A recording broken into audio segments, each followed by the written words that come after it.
Yep, that's me. London or Lunny or Lun Lun, as my mom likes to call me for a reason I may never know. You see, it started with me and my mom, taking on the world together, and as long as we had each other, that was okay with me. I don't know what I would do if I didn't have her always by my side, cheering me on.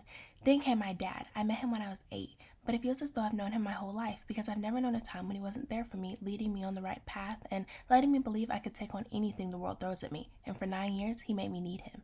And then there was my sister. I remember the day she was born, being rushed out of class to meet this little girl who was just brought into this world.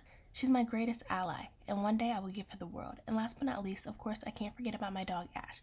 With him in my life, it may be hard to believe there was ever a time I wouldn't dare go near a dog, but I guess having one helped me push that fear aside. My athletic career started with gymnastics. I started when I was 5 and kept it up for 8 years, definitely the longest sport I ever did. Then there was cheer. It started with my middle school basketball cheer team, and slowly I realized basketball cheer wasn't for me.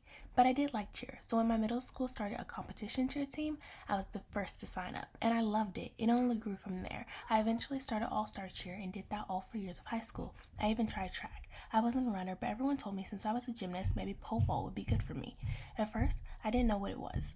The sport was so unfamiliar to me, and I definitely didn't think I would love it as much as I did. Throughout my whole life, I've learned to control your own narrative, you have to use your voice. To never bang your head, hold it high, and look the world in its eye. You only get one life, so it's up to you to decide what things are important to you and what sacrifices you're willing to make to experience them. I can't wait to make what I want happen, because tomorrow isn't promised, so I have to make sure I'm living today. Being here now and applying to NYU shows me how I'm far from where I want to be, but I'm so much farther than where I was. So I want to keep learning, growing, experiencing, and making something special out of everything that is given to me. But mostly, I just don't want to be forgotten. I want to make my place and become a proud part of our history.